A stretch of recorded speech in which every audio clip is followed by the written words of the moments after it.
Pronto, este texto está aqui, ele vai surgir várias vezes.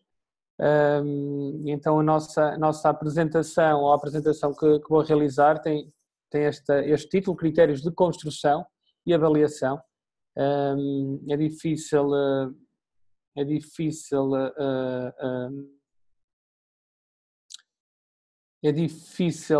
separar muitas vezes os critérios que permitem construir e avaliar, e então este título tem mesmo essa função. Aquilo que eu uso para avaliar artigos também é aquilo que eu posso usar para construir os meus artigos. Porque se eu vou seguir uma checklist ou uma ferramenta que tem determinados critérios, por que não então construir os meus artigos seguindo esses critérios? Por isso esta apresentação vai dividir sobre os processos que existem de avaliação, as tendências atuais que estão a acontecer nas principais editoras sobre os processos de avaliação. É uma leitura que tenho feito, que pode mudar a qualquer momento o percurso, né? E depois partilhar algumas ferramentas que vocês podem usar para construírem os vossos artigos de investigação qualitativa. Bom, esta é a rede que eu faço parte. É uma ação que só discute os processos de avaliação. E a minha primeira abordagem nesta apresentação é partilhar convosco alguns dos tópicos que já foram discutidos e que eu defini como abordagens interessantes. Esta apresentação depois vai ser enviada, vocês podem consultar este site, tem uma série de material, apresentações partilhadas sobre os processos de peer review, e acho que é interessante acederem a alguns conteúdos. Então esta ação, ou este grupo de investigação, são aproximadamente 200 investigadores, 35 países, tem como estes objetivos. Eu pertenço ao Working Group 1, que trabalha essencialmente a investigação qualitativa e as abordagens de peer review através da utilização computacional, não é? E depois tem as diferentes linhas que aqui estão definidas, que trabalham com modelos de revisão de pares, trabalham com regras, critérios, medidas e outro tipo de abordagens sempre focadas na avaliação de artigos. Abordagens interessantes.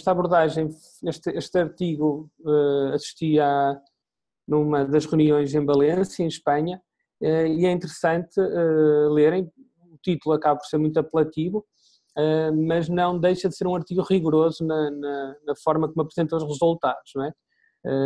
Que é a abordagem ou aquilo que nós muitas vezes usamos num artigo, em que queremos um artigo com qualidade, mas ao mesmo tempo ele tem que ser atrativo para quem o lê. Este artigo está disponível, acho que era interessante também quem tiver mais curiosidade de compreender o equilíbrio entre um trabalho de qualidade e um trabalho que acaba por ser sexy na sua apresentação, porque também permite agarrar de alguma forma o leitor. Uma outra abordagem interessante, e foi apresentado por um colega da Sérvia, e isto penso que foi num jornal da área da Química, é que vocês não devem submeter artigos, o melhor dia para submeter artigos é a terça-feira. Então o estudo que foi feito é que os trabalhos submetidos a uma terça-feira têm uma aceitação, ou têm uma maior aceitação após o processo de submissão do que noutros dias da semana. Acaba por ser uma abordagem interessante, também é um trabalho que vocês têm aqui um link ou uma hiperligação que podem consultar a qualquer momento e esclarecer a vossa curiosidade. Por isso não se esqueçam de submeter artigos amanhã, sem falta, não se submetam nem hoje nem na quarta-feira, segundo o enquadramento teórico e o background deste artigo. Depois há outras abordagens que eu defino como interessantes, mas que acontecem, e eu pessoalmente é raro o dia em que eu não recebo um convite ou uma proposta para submeter em diferentes revistas. Então há estes casos que têm acontecido cada vez mais, que alguém, ou um investigador, ou investigadora submete, ou um grupo de investigadores submete um artigo, não recebem comentários dos revisores. Durante o processo de submissão não é feito qualquer abordagem sobre pagamento de taxas e posteriormente recebe uma mensagem a dizer que, por exemplo, neste caso, tinha uma fatura de um valor de $2.700 para um artigo que nunca foi mencionado nem no envio do convite, nem mesmo no site existe essa informação. Por isso isto é algo que acontece cada vez mais. Para quem já publica com algum tempo, começa a receber mails com convites para publicar em determinadas revistas e muitas vezes acontece isto. Reparem, neste artigo é mencionado que um artigo foi aceito em 3 horas, não é? Reparem, parece que o revisor estava à espera que o artigo fosse submetido para avaliar, não é? Mesmo para avaliar um artigo, ou um artigo com 15 páginas, avaliar um artigo de forma rigorosa, cuidadosa, são necessárias bem mais que 3 horas, mas e aqui também neste artigo, ou nesta abordagem interessante, também é tocado o ponto das conferências, spam conference, são as conferências que muitas vezes têm artigos que são publicados ou são plagiados e que são publicados muitas vezes devido aos processos de avaliação do próprio artigo ou aos mecanismos de verificação de plágio, não é? Existem muitas ferramentas que já permitem analisar se aquele artigo ou parte do artigo já foi publicado, então são abordagens interessantes e que nós podemos, obviamente, enquanto investigadores, cair nas mesmas. A refletir, é um artigo que eu li recentemente, se quiserem eu posso partilhar, em que uma das conclusões que os autores retiram é que a avaliação de artigos para conferências, de acordo com a literatura, é um processo que não é confiável. Portanto, é algo que eu pessoalmente estou a contrariar nas conclusões desse artigo, mas acredito que com determinadas abordagens e de acordo com o que está aqui em termos de literatura que se possam chegar a este tipo de conclusão que não é muito abonatória para quem coordena e organiza conferências e pretende que as mesmas tenham qualidade em todo o seu processo, desde o processo de submissão, avaliação até a apresentação de trabalhos.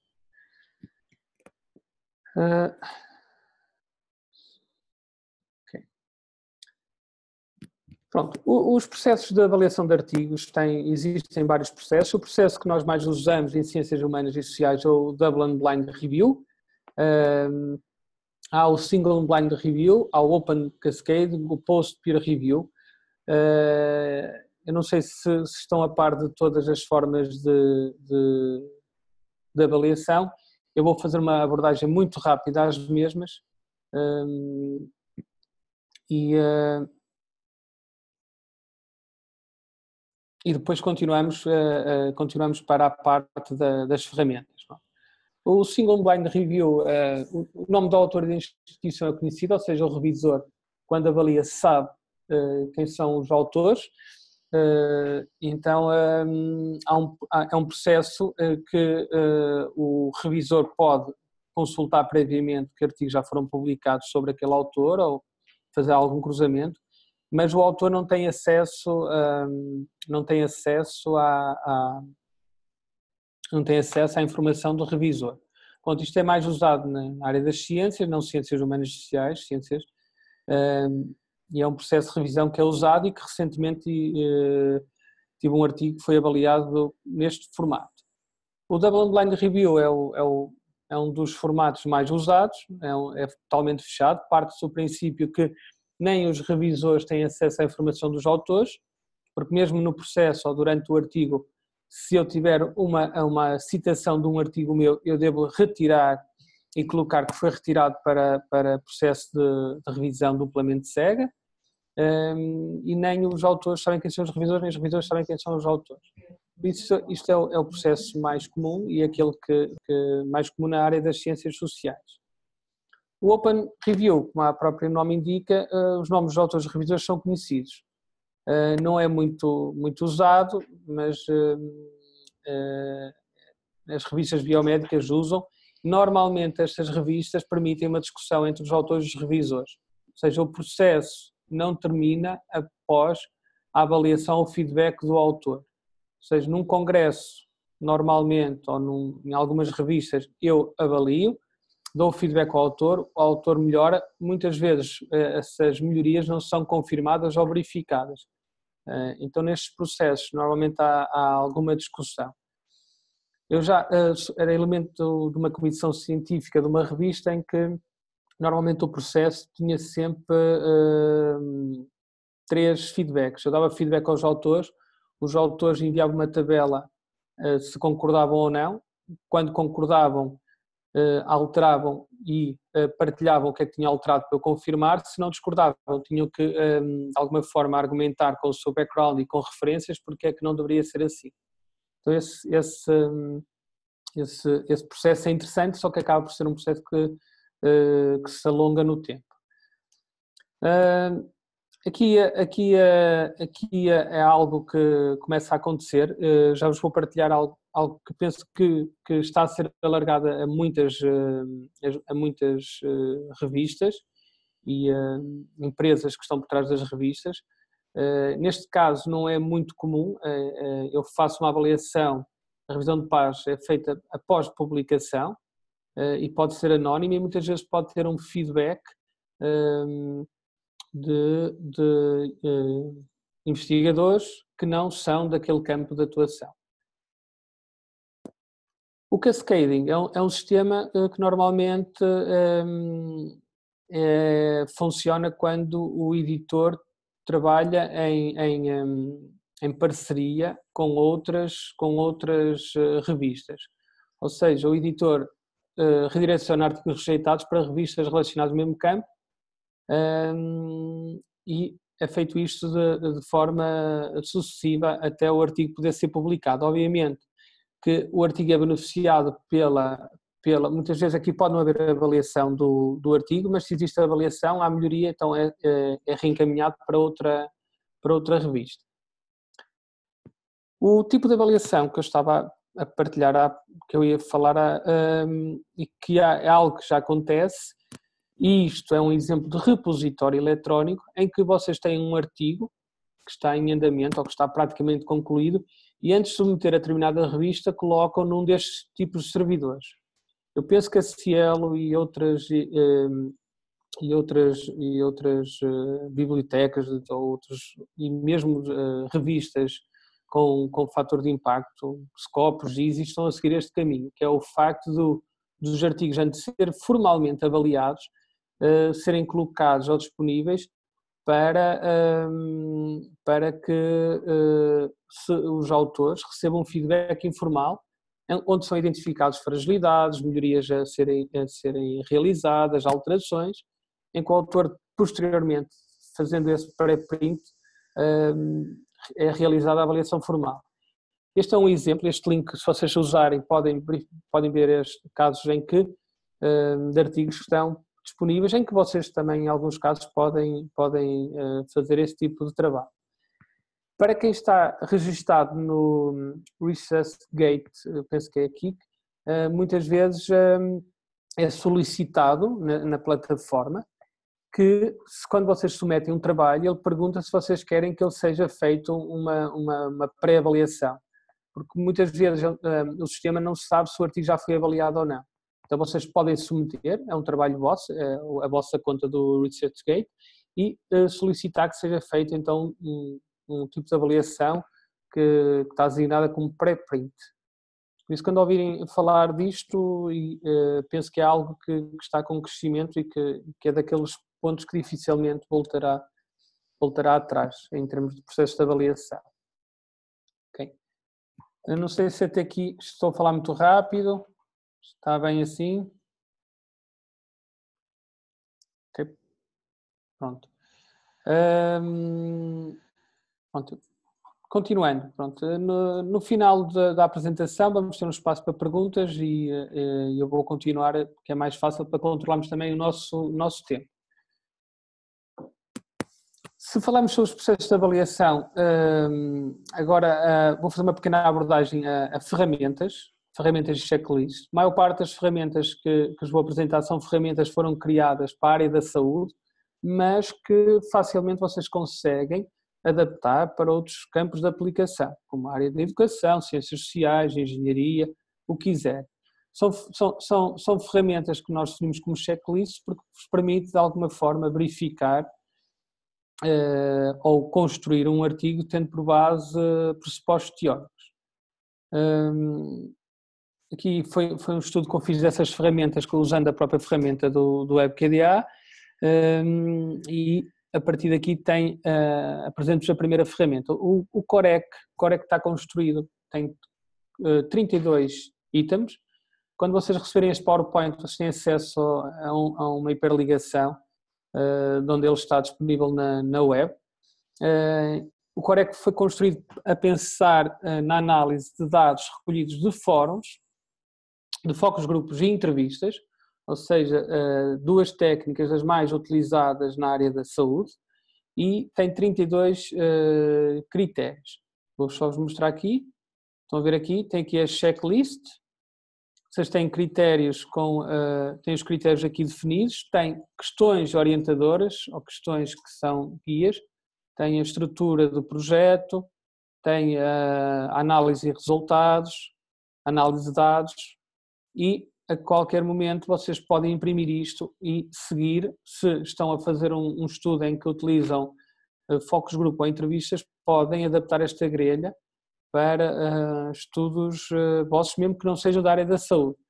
Há aqui um ponto importante que por vezes é complicado e que tem a ver com o processo de análise, em que ele coloca ou pergunta se vocês usaram um software e a maior parte das checklists que vou apresentar pergunta se mais que um investigador foi envolvido no processo de codificação. Isto é um ponto às vezes difícil de concretizar, porque muitos da análise de dados que nós fazemos são para projetos individuais, então muito do trabalho de codificação, mesmo utilizando um software, é só realizado por um investigador. Mas isto não invalida, por exemplo, que eu possa solicitar a alguém que faça uma validação àquilo que eu codifiquei. Por isso, esta checklist tem 32 itens, vocês vão ter acesso através do PowerPoint, eu vou avançar.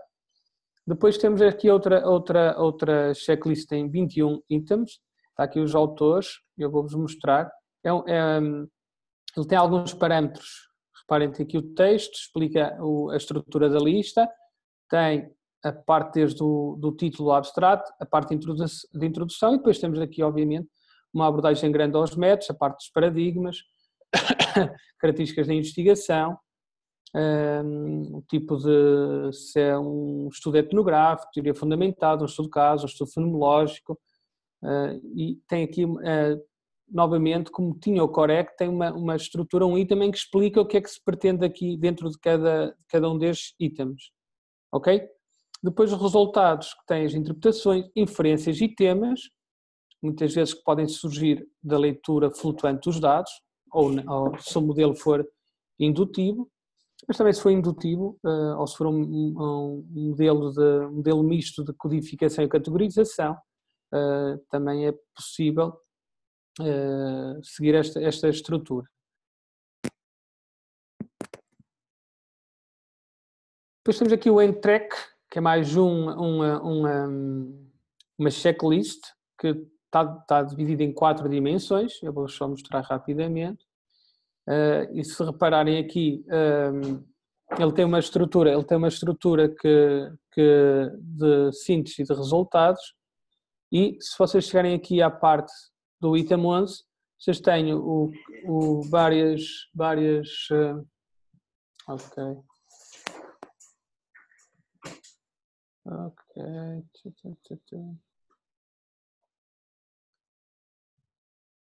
Que estavam aqui a dizer que não se estava a ver e agora conseguem.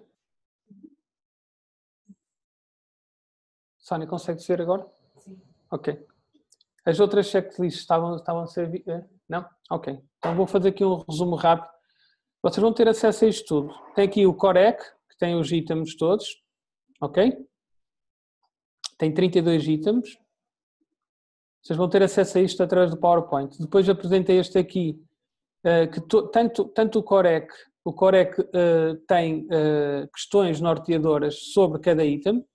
Não é? Então, quando vocês estão a usar o Corec para a construção de um artigo de investigação qualitativa, vocês podem tentar responder às questões, né, se o vosso artigo corresponde ou não, ou se não é não aplicável, por exemplo, não é?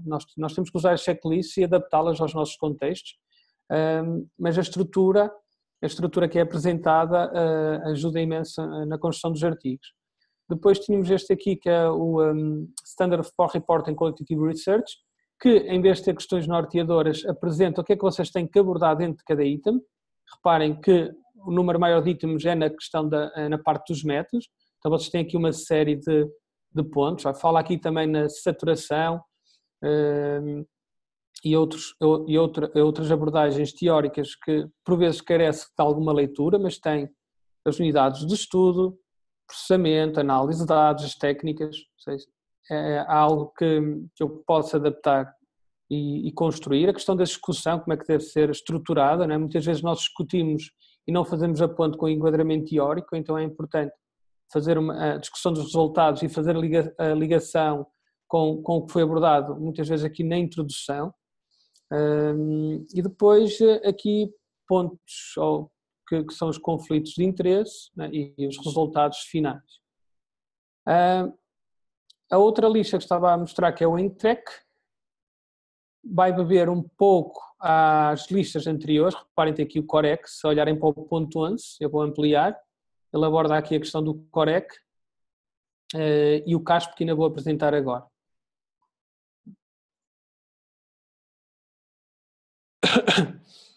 O CASP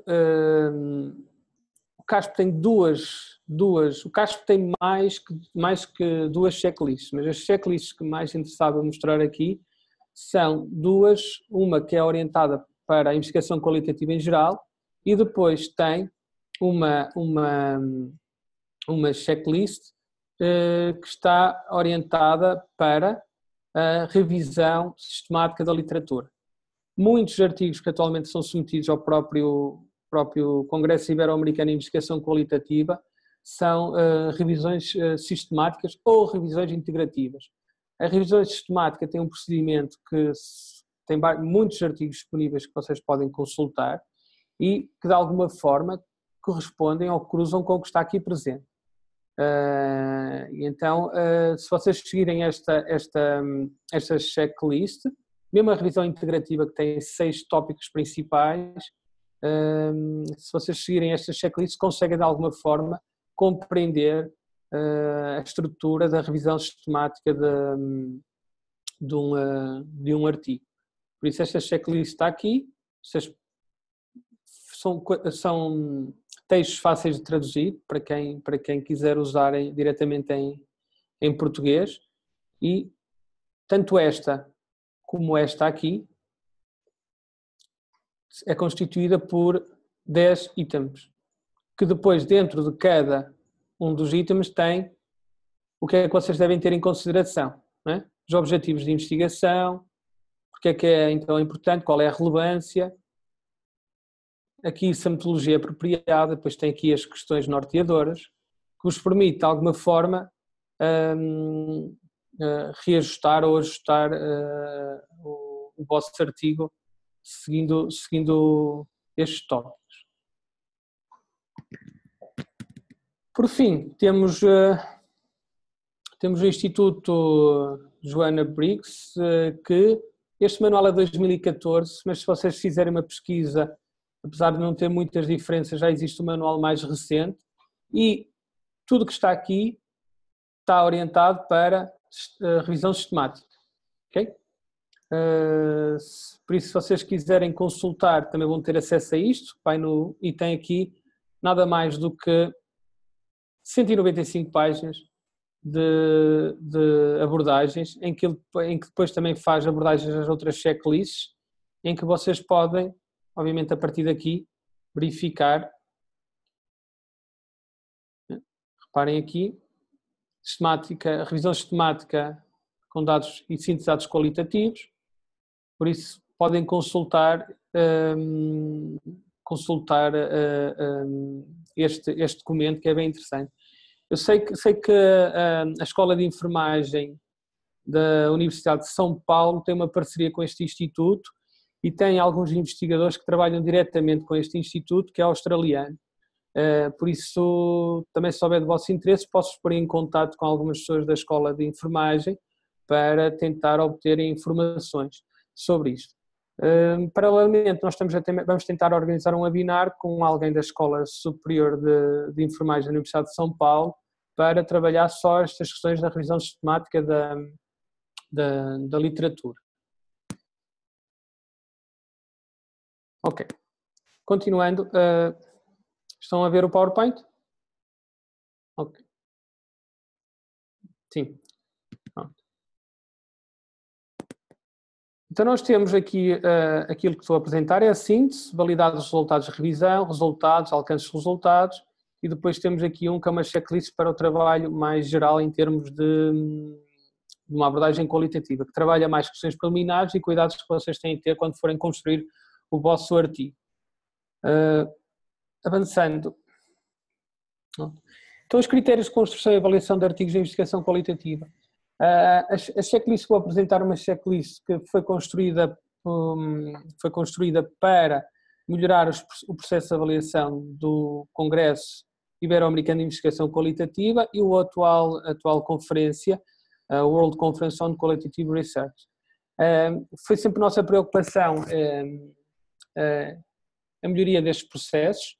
Não é um trabalho que é consensual, porque a melhoria ou o uso de checklist implica um trabalho ou um esforço maior em termos de avaliação, mas que tem dado alguns resultados muito positivos na conferência. Então, com este trabalho eu vou só fazer uma síntese do que é que foi feito, mostrar a checklist, e é algo que vocês também vão receber e que está partilhado no site do Congresso e que podem ter acesso e usar para outros tipos de trabalho ou de outro tipo de publicações que pretendam realizar.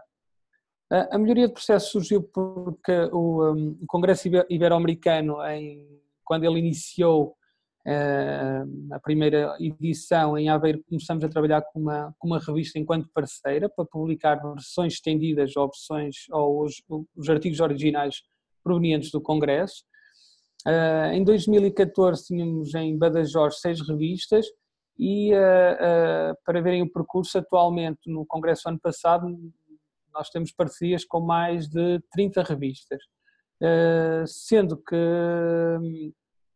temos revistas indexadas em Scopus, Easy, e temos algumas revistas Qualy já 1 e Qualy já 2, então que nos obriga a ter um cuidado redobrado em termos do processo de avaliação dos artigos, daquilo que nós podemos selecionar e propor para essas revistas parceiras. O processo, reparem, isto são exemplos de publicações, de edições especiais. Esta é uma revista de Miami, que também temos uma edição especial com artigos em inglês. Saúde coletiva. Em 2018 vamos organizar a terceira edição com a Springer, numa das séries com um maior fator de impacto. Então a exigência começa a cada vez a ser maior daquilo que nós devemos publicar, logo o processo de revisão e de avaliação é fundamental. Até 2016 o processo era um processo que nós seguimos simplesmente não de forma tão redutora, mas até 2016 nós fazíamos uma abordagem que se o artigo era relevante e apropriado, em que tinha uma escala fechada que ia de muito pobre a excelente. Depois a questão da originalidade, com questões também norteadoras. A importância do trabalho para dentro da investigação qualitativa, a qualidade técnica, não é? Se foi uma avaliação cuidadosa, se o artigo está tecnicamente sólido, convincente, com argumentos robustos, e depois a qualidade da apresentação, isso tem a ver obviamente com a escrita e com a organização do artigo. E por final, uma caixa onde o avaliador deve colocar sempre pelo menos 2 parágrafos em que, de alguma forma, explica porque é que nos critérios que estão aqui como quantitativos, se eu coloco pobre num destes, porque é que eu coloquei pobre ou porque é que eu coloquei excelente, não é? Então aqui era sempre importante apresentar essa avaliação com os comentários mais específicos sobre secções assim. E no final, situações que nos acontecem todos os anos, que é se os artigos contêm ou não plágio e se são semelhantes a outros artigos. Como o processo é um processo de revisão cega, double blind review, por vezes existem situações de autoplágio em que o autor constrói o artigo baseado, por exemplo, numa dissertação de mestrado, mas não menciona nesse artigo a dissertação de mestrado. E por vezes o avaliador não tem dificuldade em verificar se é um caso de plágio ou de autoplágio. Então nós verificamos que esta informação é confidencial para quem está como organizador ou como chair da conferência. A partir daí foi, então, estamos a seguir para a ferramenta que foi construída. Nós fizemos a aplicação de um questionário para autores e membros da comissão científica. Existe uma comissão consultiva que todos os anos, quando decorre o congresso, discutimos as melhorias que vamos implementando aos processos de avaliação. Esta comissão consultiva atualmente é constituída pela professora Isabela Larcão, professor João Amado e professora Cecília Minay, e depois um focus group com uma comissão coordenadora, que são os 8 elementos, em que discute as melhorias a implementar, não? Porque isto implica sempre também uma aceitação por parte da comissão científica e também a compreensão por parte deles sobre os critérios ou o que é que se pretende com as melhorias à proposta de avaliação, ao processo de avaliação. Então, em março de 2017 fizemos a análise de comentários da avaliação dos revisores e agora falta-nos fazer a avaliação dos comentários que os avaliadores fizeram aos artigos, ou seja, nós queremos de alguma forma aferir se esses comentários tocam nas dimensões que nós apresentamos na grelha que vou apresentar já de seguida.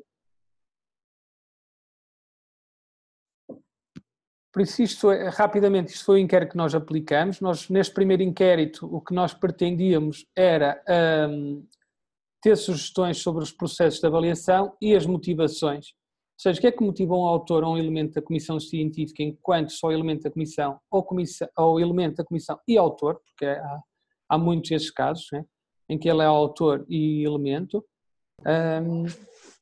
O que é que o motiva a participar, tanto no processo de avaliação como na própria conferência? Então, nós definimos um CAICAIC, que é Critérios de Construção e Avaliação de Artigos de Investigação Qualitativa, está publicado no handbook que foi lançado no Congresso em Salamanca e tem esta estrutura, tem questões e objetivos de investigação, fundamentação teórica, tem a parte da metodologia, resultados e conclusões e, neste caso específico, contribuições para a conferência. Se eu esquecer este último ponto, eu posso usar toda a outra estrutura para publicar um artigo, por exemplo, numa revista.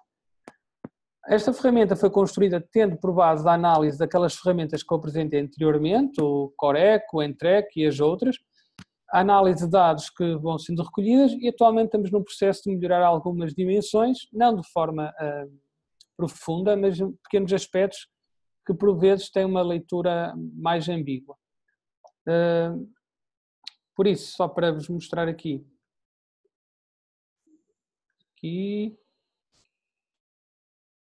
só ver se tenho aqui aberto para...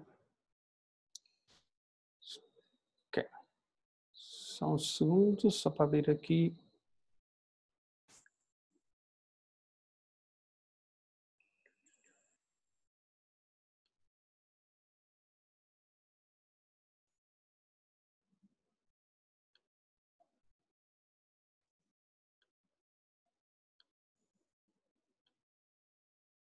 Só um segundo, só para vos mostrar rapidamente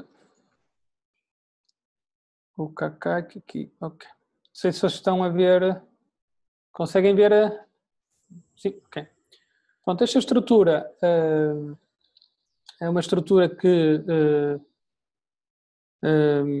foi definida numa fase inicial, tinha mais questões orientadoras. Nós definimos a estrutura como questões orientadoras e como orientações gerais.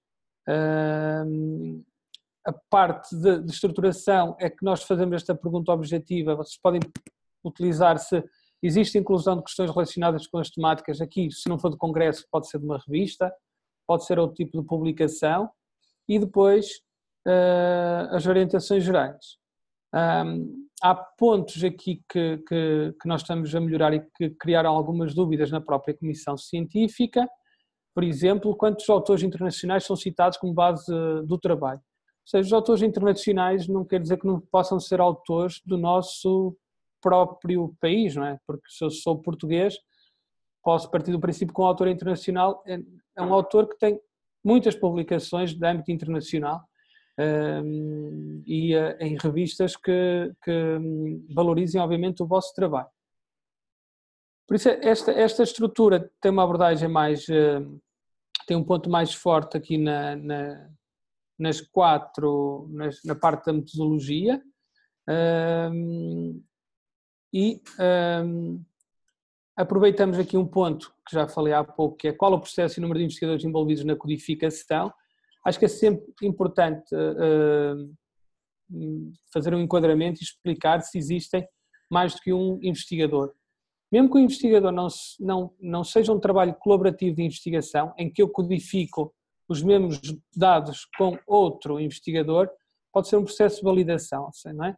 Eu faço uma leitura flutuante dos meus dados, as minhas categorias surgem dessa leitura ativa dos meus dados, dados em bruto, e alguém a seguir valida, dentro da minha área de conhecimento ou da área de estudo, essas categorias. Não é? Depois aqui uma parte que cria alguma discussão tem a ver com a quantidade e qualidade dos dados. Não é? Há sempre isso, qual é a quantidade de entrevistas que eu devo analisar, qual é sempre algo que é importante, e tem aqui uma questão norteadora, que é: existe diversidade de fontes e características de dados. Aqui estaríamos a entrar um pouco na parte da triangulação, né? Fazer a discussão em diferentes momentos, com diferentes intervenientes e diferentes métodos. Bom, esta checklist vai ser enviada para vocês, acho que podem e devem criticá-la, ela tem sido melhorada e foi construída tendo por base aquela linha de estudo que vos apresentei. Para terminar,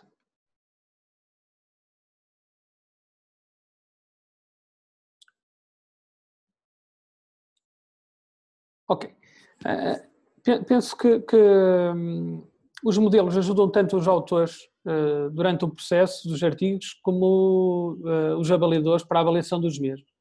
Por isso é que este título acaba por ser feliz na própria definição, que são critérios de construção e de avaliação. Não é? Eu posso usar aquele critério para construir aquela checklist, como posso usá-lo para avaliar. Não é? Se eu tenho dificuldade em construir, ou se nunca escrevi um artigo de revisão sistemática de literatura, se eu tenho uma checklist que de alguma forma já foi validada por pares e que é usada em vários campos de aplicação, porque é que eu não uso essa checklist para construir o meu artigo, não é? Quais são as bases de dados que eu uso para a revisão sistemática? Quais são os termos ou as palavras-chave de inclusão? Quais são os termos de exclusão? Ou seja, estou já a dar dimensões ou critérios de uma revisão sistemática, não é? São terminologias que a própria checklist nos pergunta. Então, pensamos assim com uma checklist, não sendo uma forma ou uma receita fechada, que o investigador possa ou consiga melhorar a escrita e a construção de artigos. Não é? Apesar de estarmos a falar noutra dimensão quando se fala de escrita académica. Isto são as publicações que nós já temos sobre os critérios de avaliação, que vocês depois podem ter acesso, onde tem estas sínteses, e isto é o trabalho que vou apresentar em Roma, que tem a ver com a melhoria do CAIC, dos critérios de construção e avaliação de artigos de investigação qualitativa, em que nós fomos percepcionar qual a opinião dos elementos da Comissão Científica sobre o processo que tinham usado de avaliação. Conseguimos definir alguns critérios que estão aqui, que são os critérios de clareza. São muitos avaliadores falaram que eram muito exaustivos em termos de uso para uma conferência. A maior parte referiu que são facilitadores e depois sugestões de, de melhorias. Este processo de melhoria, a Comissão Científica tem aproximadamente 500 elementos, responderam 125, criamos 129 codificações, são dados descritivos, não é? E fizemos esta estrutura de árvore com simplesmente 10 categorias. Temos aqui 2 categorias e as subcategorias em termos de trabalho. Não vou estar a mostrar isto porque já passei do meu tempo, 6 minutos, por isso vou-se para a parte final e vou deixar este espaço para perguntas que possam ter. Também podem fazer ameaças, não há problema nenhum. Só obrigado pela vossa atenção.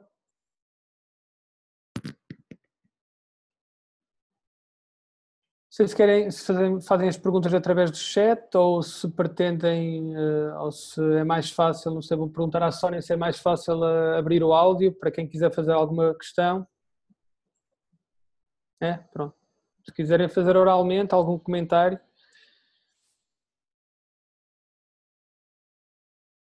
Também estou a ler o chat, se colocarem alguma questão.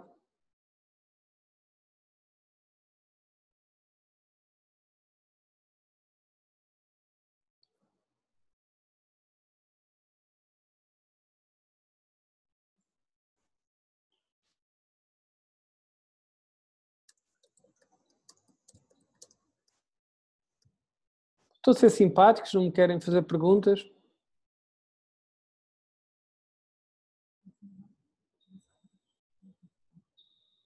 Pois já coloquei ali, espera aí.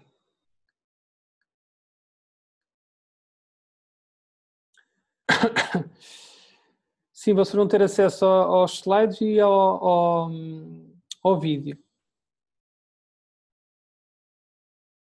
Sim, existem mais servidores pré-print. Se vocês fizerem uma pesquisa, existem para várias áreas. Eu coloquei aquele porque era um dos mais utilizados. Como eu referi, há várias revistas que já estão a usar essa forma informal de fazer uma primeira avaliação de artigos. Por isso, quando virem que mudei o próprio exemplo, o ResearchGate já está com esse tipo de terminologia. A Ana Madeira quer fazer uma questão. Pode ser pelo micro, pode abrir, pode clicar no micro, Ana, e fazer a questão, e colocar a questão.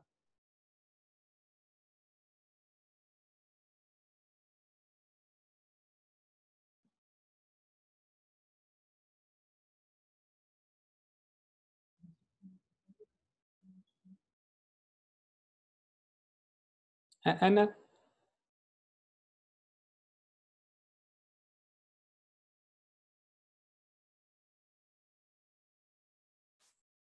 Altamira, antes de poder tocar num ponto que a Altamira também colocou uma questão, vamos ver se a Ana...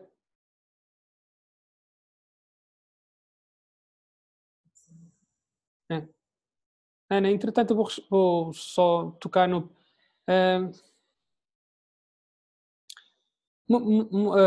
muitos artigos qualitativos, por vezes, têm problemas, não são rigorosos e sistemáticos, porque há sempre uma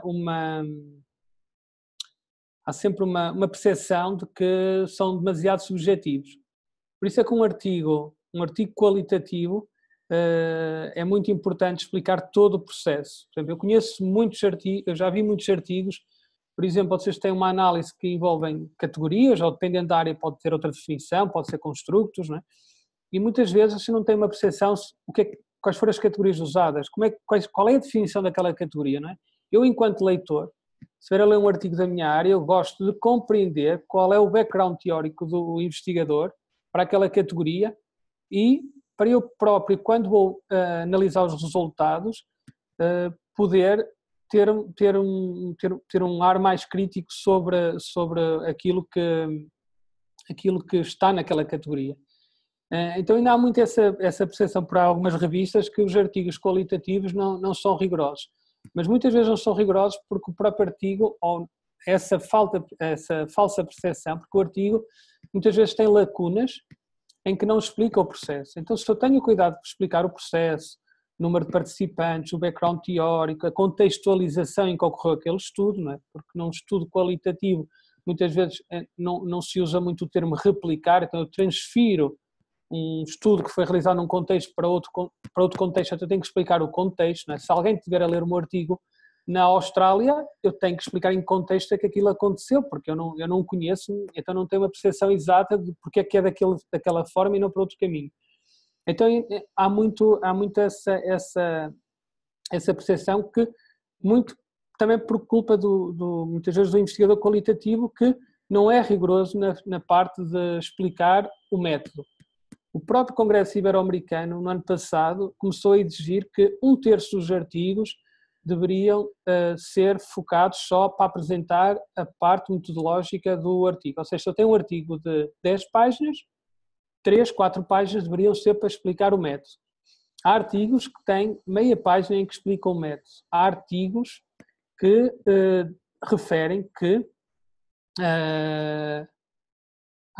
referem, por exemplo, que usaram análise de conteúdo e nunca mais referem nada da análise de conteúdo, nem que abordagem ou que abordagem fizeram com a análise de conteúdo. Então isso aí por vezes cria esta... Mas penso, Altamira, que não é, e Susana, que não é só associado a artigos que têm quali já mas é algo que das revistas com quem eu tenho publicado não tem sido um problema, não é? Não tem sido um problema, e se forem rigorosos sistemáticos, isso vai mudar muito, porque é uma área que está com um crescimento muito grande e que interessa discutir, obviamente, e que interessa publicar e construir e melhorar os processos. Pronto, é algo que é difícil, não é? Difícil de apresentar uma fórmula, porque não é como a forma.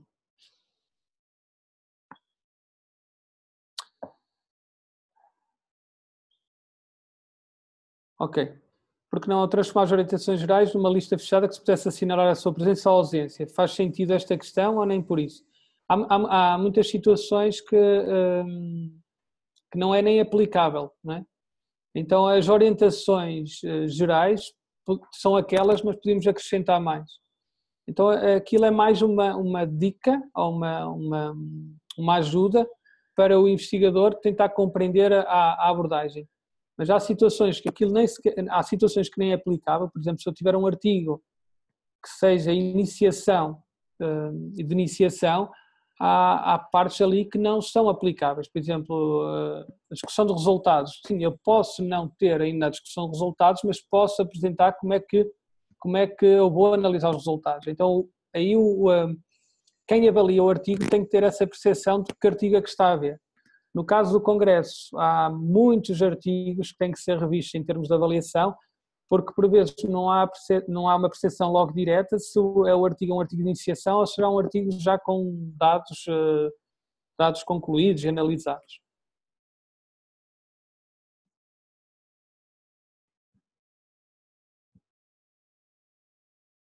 Ok, não sei se querem...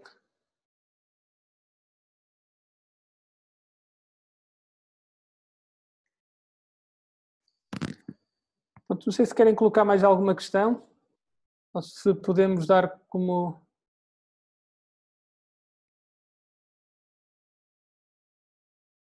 Ok, pronto. Queria-vos agradecer novamente a vossa participação, mais do que tudo interesse, não é? Porque é sempre bom termos um webinar em que tem muitos participantes, não é? É como ter um auditório cheio e qualquer coisa, nós estamos disponíveis e estou disponível para algum contacto que pretendam, alguma questão. Entretanto, vai ser enviado o vídeo, vamos enviar as apresentações. O PowerPoint tem os links para os sites. O único link que não tem para o site, mas podemos colocar ou enviar em anexo, é a estrutura do Kaikaik, em que vocês obviamente podem dar uma opinião, usar, refazer. Aquilo não é fechado, é algo que só pode ser melhorado se vocês usarem e puderem e criticarem. Se não usarem ou criticar, é difícil melhorar, não é? É assim que funcionem nesta área e noutras. Por isso, obrigado pelas palavras, não é? Pelo menos a minha autoestima hoje está lá em cima. Fantástico, obrigado. E até breve.